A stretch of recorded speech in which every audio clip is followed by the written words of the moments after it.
Print media సోదరులకి నా యొక్క నమస్కారాలు తెలియజేసుకుంటూ, నిన్నటి రోజున బుధవారం రోజు ఆగ మేఘాల మీద దేవాదుల అధికారులు చెప్పినా వినకుండా మరి దేవాదులకు సంబంధించిన థర్డ్ ఫేజ్ సంబంధించిన పనులను ప్రారంభించడానికి మరి ఉనికిచెర్ల దగ్గర దేవన్నపేట పంప్ హౌస్కు వెళ్ళడం జరిగింది. రామప్ప నుండి ఉనికిచెర్ల వరకు దాదాపు 43 కిలోమీటర్ల టన్నల్ వర్క్ మరియు పంప్ హౌస్ కోసము దాదాపు 1494 కోట్ల రూపాయలు ఖర్చు పెట్టి కేసీఆర్ ప్రభుత్వం పనులు పూర్తి చేస్తే ఈరోజు కడియం శ్రేణి మాయా మాటలు చెప్పి అది 20వ తారీఖు నాడు నిపుణుల చేత భారీ మోటార్లను ఆన్ చేయవలసి ఉంటే మరి ఇరిగేషన్ శాఖ మంత్రులు ఉత్తమ్ కుమార్ రెడ్డి గారు, జిల్లా ఇన్ఛార్జి మంత్రి శ్రీనివాస్ రెడ్డి గారు, కడియం శ్రేణి గారు పోయి ఆ పంప్ హౌస్ను మాన్యువల్గా ఆన్ చేస్తే అది స్టార్ట్ కాలేదు. పూజలు చేసి మరీ ఆ పంప్ హౌస్ను ఆన్ చేసే ప్రయత్నం చేసిళ్ళు. మేము చెప్పినప్పటికీ కూడా మా మీద ఒత్తిడి తెచ్చి పంప్ హౌస్ ఆన్ చేస్తే అది పనిచేయాలని చెప్పేసి అధికారులు చేతులు ఎత్తేశారు. అంటే కడియం శ్రేణి ఐరన్ లెగ్ అని మరొక్కసారి తేలిపోయింది. ఒక పక్క వరంగల్ జిల్లా దేవాదుల కిందున్న వేలాది ఎకరాలు ఎండిపోతూ ఉంటే చేతులు కాలినాక ఆకులు పట్టుకునే విధంగా సరి అయిన సమయంలో సమీక్ష లేక, సరి అయిన సమయంలో ఒక ప్రణాళిక లేక, ఎప్పుడో పూర్తయిన ప్రాజెక్టు ఒకవేళ వెంటనే ప్రారంభిస్తే కేసీఆర్ పేరు వస్తుందనే ఉద్దేశంతో రైతుల గోసపడలేక బీఆర్ఎస్ ఎమ్మెల్యేలు, మాజీ ఎమ్మెల్యేలు, ప్రత్యేకంగా సూర్యాపేట నుండి జగదీష్ రెడ్డి గారు, అట్లాగే పల్లె రాజేశ్వర రెడ్డి గారు, మాజీ మంత్రి దయాకర్ రావు గారు, అదేవిధంగా స్టేషన్ కన్పీర్లో మేమందరం కూడా తెల్లారి లేస్తే రైతులతో ఉండి రైతు కష్ట సుఖాల్లో పాల్పంచుకుంటూ ఎండిన పొలాలను, కాలువలను, రిజర్వాయర్లను, చెరువులను చూస్తూ ఉంటే మరి నిమ్మకు నీరెత్తినట్టున్న కాంగ్రెస్ ప్రభుత్వము మరి ఆగమేఘాల మీద థర్డ్ ఫేజ్ సంబంధించిన మోటార్లు ఆన్ చేయడానికి వస్తే అవి మొరాయించడం జరిగింది.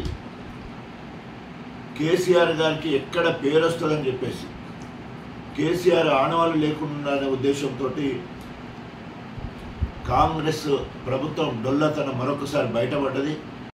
కేసీఆర్ గారికి పేరు రాకుండా ఉండడానికి ఏదో మసిబూసి మారడికాయ చేయాలనే ఉద్దేశంతో పంప్ హౌస్ ఆన్ చేయకపోతే అది మొరాయించడం జరిగింది. ఇది ఒక్కటే కాదు, ఈ 15 నెలల కాలంలో మరి వరదలు వచ్చి ఖమ్మంలో పెద్దవాగు కొట్టుకపోతే ఆ బ్రిడ్జికి ఇప్పటివరకు గతి లేదు.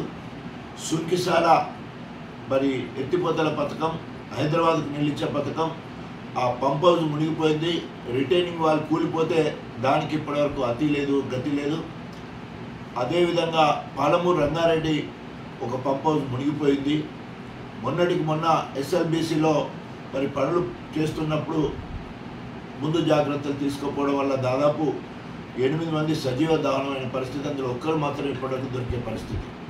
మళ్ళీ ఈరోజు మరి 20వ తారీఖు నాడు దాన్ని ప్రారంభిస్తాం, అంతకుముందు ఒక ట్రయల్ రన్ కూడా చేస్తామని చెప్పి మరి అధికారులు చెప్పినప్పటికీ వినకుండా మరి మొండిగా ఓ ప్రోటోకాల్ లేదు. హన్మకొండ ఎమ్మెల్యే గారు, అక్కడ నాయని రాజేందర్ రెడ్డి లేడు, అదేవిధంగా వర్ధన్నపేటకు సంబంధించిన నాగరాజు వారు అక్కడ లేరు.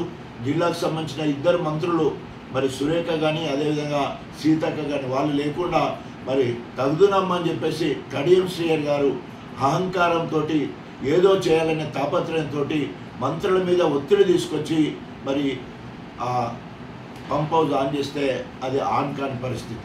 మొన్నటికి మొన్న సందర్భం లేదు, మరి ఎందుకోసం తీసుకొచ్చిండో తెలియదు. రేవంత్ రెడ్డిని సైతం బుట్టలేసుకొని గన్పూర్లో బహిరంగ సభ పెట్టినట్టు తూతూ మంత్రంగా ఆ బహిరంగ సభను మరి ముగించే పరిస్థితి అయింది. ఈ రకంగా ప్రభుత్వం డబ్బులను వృధా చేసే ప్రయత్నం. ఎందుకోసం అంటే నిన్న హెలికాప్టర్లో పోయారు మంత్రులు, అక్కడ పని ఏం జరగలేదు. ఆ ఖర్చు అంతా కూడా ప్రజల మీద పడే పరిస్థితి ఉన్నది. ఇక్కడ అసెంబ్లీ జరుగుతూ ఉన్నది. అసెంబ్లీలో ముఖ్యమైన సామాజిక బిల్లులు ఒకటేమో బీసీ కులగణ జనగణ అయింది. అదేవిధంగా ఎస్సీలను ఏబీసీగా వర్గీకరించే బిల్లు ఆమోదించే పరిస్థితి ఇక్కడ ఉంటే మరి వీళ్ళు మాత్రము తగుదనమ్మని చెప్పేసి మరి వరంగల్ పోయే పరిస్థితి. హెలికాప్టర్ మీద ఆగమేఘాల మీద పోయి అక్కడ ఎలుగబెట్టింది కూడా ఏం లేదు. ఆనాడు దేవాదుల ప్రాజెక్టు కోసం చంద్రబాబు నాయుడును బుట్టలో వేసుకొని ఆనాడు ఆగమేఘాల మీద దేవాదులకు శంకుస్థాపన చేయడానికి పోతే మరి శంకుస్థాపన చేసేది కానీ 17 నెలలైనా కూడా తట్ట మట్టి తీయకపోతే అక్కడ నేనే ప్రత్యేకంగా పోయి పిండాలు పెట్టిన పరిస్థితి మరి ఆనాడు దాపురించింది. అంటే కడియం శ్రీహరి ఒక ఐరన్ లెగ్ లెక్క, ఆయన ఏ పని మొదలు పెట్టినా కూడా ఆ పని జరగదు. ఇవాళ కడియం శ్రీహరి వచ్చిండు, గణపురానికి కరువు వచ్చిందని ప్రజలందరూ అని అనుకుంటున్నారు. ఇదంతా చూస్తే బై ఎలక్షన్లకు ఆగమాగం అయిపోతూ ఫ్రస్ట్రేషన్ గురై మరి ఏ రకంగా రేపు బై ఎలక్షన్లను ఫేస్ చేయాలని తెలియక ఈరోజు కడియం శ్రీహరి గారు మరి ఇవన్నీ చేస్తూ ఉన్నారు. ఇవన్నీ కాదు, ఒకవేళ కనుక కడియం శ్రీహరికి సిద్ధశుద్ధి ఉండి నైతిక విలువలు ఉండేది ఉంటే, రాజ్యాంగం మీద ప్రజాస్వామ్య గౌరవం ఉంటే వెంటనే రాజీనామా చేసి నేను అభివృద్ధి కోసమే కాంగ్రెస్ పోయానని చెప్పి ప్రజల్లోకి వెళ్ళు, కాంగ్రెస్ పార్టీ నుండి పోటీపడు, బీఆర్ఎస్ శ్రేణులు నేను ఎదుర్కోవడానికి సిద్ధంగా ఉన్నాయని చెప్పేసి హెచ్చరిస్తూ ఇట్లాంటి మసిబూసి మారేడు కాయ చేసే ప్రయత్నం ఇక ముందు చేయొద్దని చెప్పేసి హెచ్చరిస్తూ, అదేవిధంగా మంత్రులు కానీ రేవంత్ రెడ్డి కానీ కడియం శ్రీహరి గారి మాయలో పడొద్దని చెప్పేసి హెచ్చరిస్తూ సెలవు తీసుకుంటాం. జై తెలంగాణ.